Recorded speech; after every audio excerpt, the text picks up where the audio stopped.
Hi, I'm Dave, and I'm going to make a car review video for you on my 2022 Subaru Outback Wilderness. When I was making the purchase decision for this car, I delved deep into the YouTube universe of car review videos and found them quite helpful. And so this video is my way of giving back and contributing to that universe of car review videos. So I'm going to put the chapters below that I'm going to get into, and I'll cover them off and share a little bit of the pros and cons of each and my 2 years and 19,000 miles of having this vehicle. All right, here we go. So in this big budget, highly produced, professionally produced, super Hollywood video, we're going to cover the car, which I shared as a 2022 Subaru Outback Wilderness in the Geyser Blue. I'm all stock except for those Thule crossbars, which I added, and I'll get into those in a bit. I'll talk about the driving of the car, miles per gallon, storage, towing, that roof rack, technology, comfort, seats, kids, options I have and thoughts, fit and finish, and some of the benefits and my overall summary of the vehicle. All right, so driving. The car drives great. It comes with these Yokohama Geolandar sort of all-terrain tires. They're not the best for miles per gallon. It's a little all over the map. If you look on the Outback forum, you'll see people posting their mile per gallons that they get. I live in Massachusetts, and so I know that factors in as far as temperature and climate. But I'm getting probably 21 miles per gallon average after 19,000 miles. You know, I'm driving with kids, with gear. I'm putting a bike rack on the back, roof box at times. But that's sort of what I've been getting. Is it great? No. Is it better than an SUV? Maybe. Is it bad for a car? Yeah. But that's what I've been getting. Maybe 22, closer to 22 miles per gallon, but in between that 21 and 22. But again, the car drives great. It's pretty speedy. The turbo definitely makes an impact. I never feel like I'm lacking. I'm able to easily accelerate into traffic. I'm able to pass cars, no problem, even when fully loaded. It feels great. It drives well on the highway. It's a great around town. No issues, no complaints. I'm very impressed with the engine and the driving. I know some people complain about the CVT transmission. I think that's what it is. Yeah, maybe it does hesitate at moments, but it's really a non-issue unless you're used to a performance vehicle. You're gonna be just fine with this car. Storage in the roof rack. So let's talk about the roof rack. I added these Thule crossbars. I debated a lot which style to get. I went with these because I knew that once I put them on, I would never take them off, and I wanted something that would be a little bit lower profile. They're great. Primarily, I'm putting a Thule roof box on. These do the job. I'm throwing lumber on every once in a while for projects around the house. These do it. They do it well. They're secure. They're relatively low profile. They do not make any noise. They have this sort of metal strap that goes around. It's kind of a set it or forget it thing. They're not very easy to move around, but they do the job. They get everything done, and I'm happy with them. As far as storage in the back, let's open it up. It's pretty good. I went with the option of, well, it came with the option already installed of the rubberized protectors everywhere. These just Velcro in. They're kind of cheap, but they do protect the car. I have a dog. He gets muddy. He jumps in the back, no problem. As you know, there's a full-size spare under here. And I got a whole bunch of stuff stored on top of it, but it does it. Plastic tray comes in and out real easy. There's this cigarette lighter power thing on the side, which I've never used. Kind of a nice feature. You pull these handles and the back seat just pops right down. You can do that on both sides. It's a Subaru. There's great storage. It's wonderful. Towing, I do have the Subaru hitch, as you can see. After 2 years, we're already getting some rust in it. I need to deal with that this summer. It's a tow hitch. It works great. The electric plug is right there. Not happy about that rust, but every car I've ever had here in New England gets rust on it. It is what it is. I put numerous bike racks on the back, no problem. I've towed utility trailers, no problem. Boat trailers, no problem. It's wonderful. Let's get into some of the seats and the technology. Let me close this. All right, as you can see, that's the seat folded down, folds flat. I have slept in the back of the car when camping, and it works. I'm 5'7", so I'm not a tall person. These seats, as you can see, they recline, which is kind of cool. You just pull this little lever over here, and that's all even, and then you pull it again and it reclines back. There's the center divider that you can put down, and as you know, it's this StarTech material, which I gotta say I'm pretty impressed with. It cleans up very well. Muddy dog, muddy friends after mountain biking, no problem. You wipe it down with a wet cloth, they clean up great. Gets a little sweaty if you don't have the AC on in the summer, but I think any car would do that. All-weather floor mats came standard. There are heated seats in the back, which are really nice, and then there's the 2 USB chargers. Vents right here, seat back pockets. Seat belt for the middle seat goes up in there. Pretty standard. I do think I have the LED upgrade for the lights, whatever. So that's the back seat. Front seat, these seats have been very comfortable for, I don't know, 4 or 5 hour road trips, no problem. No different than any other car that I've ever owned.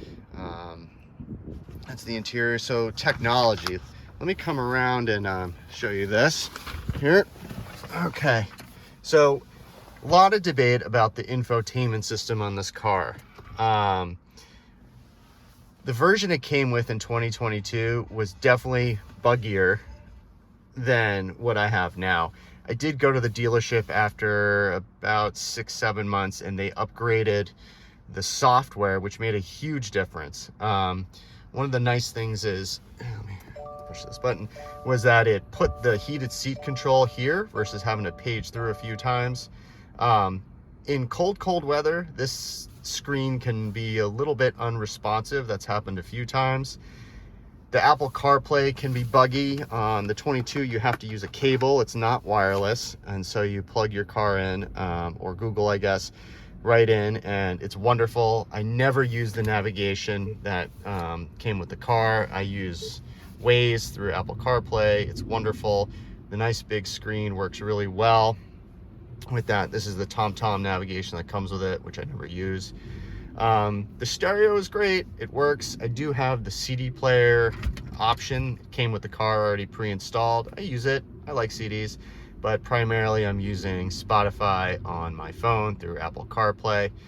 All your information's here. You can adjust things. There's lots of videos that get into the detail on that. There's my dash. Everything you can imagine is there. The seatbelt chime, which you heard when I first turned the ACC on, is super annoying. It's a little loud. It's a little much. You know, it's all 4 seats are sensitive to it. It's probably my least favorite element of this car, and so I'm not happy about that. So that's the technology of the car. Let's talk about the seats, the comfort of it. Driving comfort's really good. Everything's adjustable, as you can imagine. It does have the sunroof up here, which is wonderful. I really like this little clip that I can put my sunglasses on. I don't know what that's for, but that's what I do with it. There's a sunglass holder here, which I never use. Some buttons that I never use. Lights, pretty standard. The mirror has the little buttons underneath for my garage, which are nice. It does auto dim. It has the eyesight here, which, you know, it's one of those safety features that is pretty cool.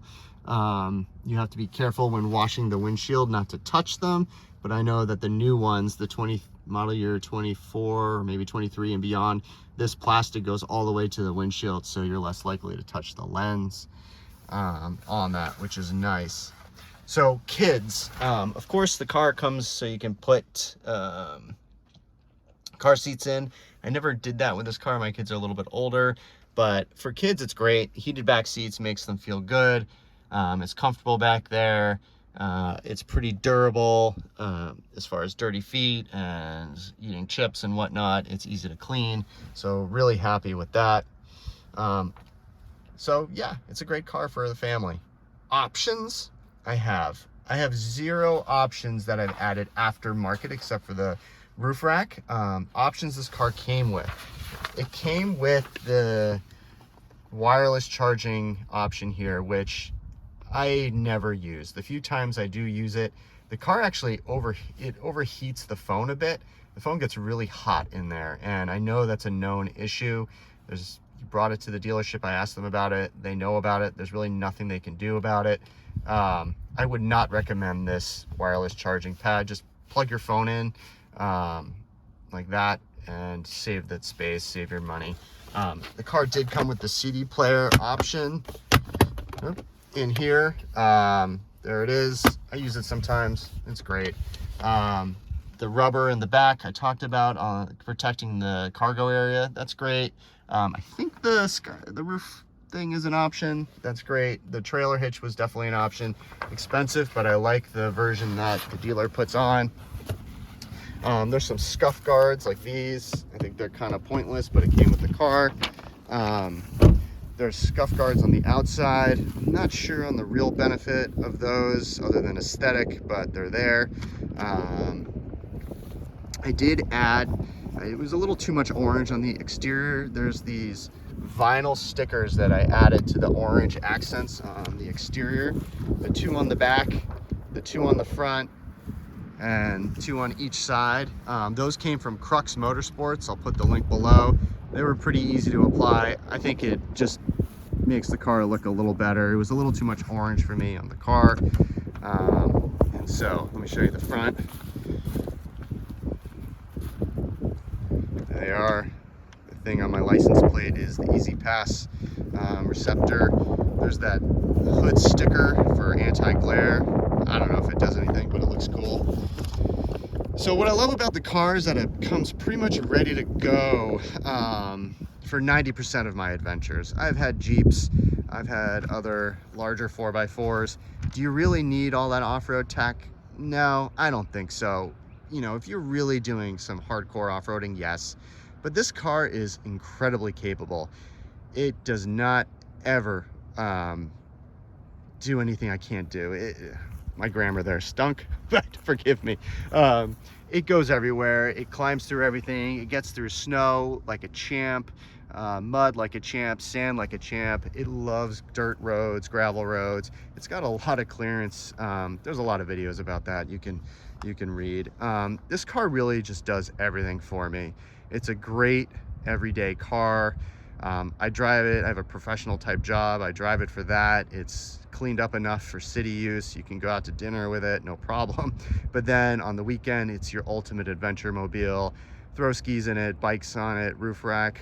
It can carry the box, no problem. Go camping, do all that. It goes everywhere. It's sturdy, it's confident, it's reliable. It's a Subaru. You change the oil, you put gas, make sure everything works. It's wonderful. I'm really happy with this car so far. It's not the most exciting vehicle, but it gets the job done. So I think that's it. I'll put some links below. The Subaru community is great. The Subaru Outback forum, lots of information. If you're a repeat buyer, you can get a $500 credit. You can read all about that if you Google it, which is pretty cool. Yeah, that's it. That's my Subaru Outback Wilderness. I hope you found this helpful. Would I buy this car again? Maybe, probably. It works. It gets the job done. It's a utilitarian car. I'm happy with it. All right, thanks. Bye.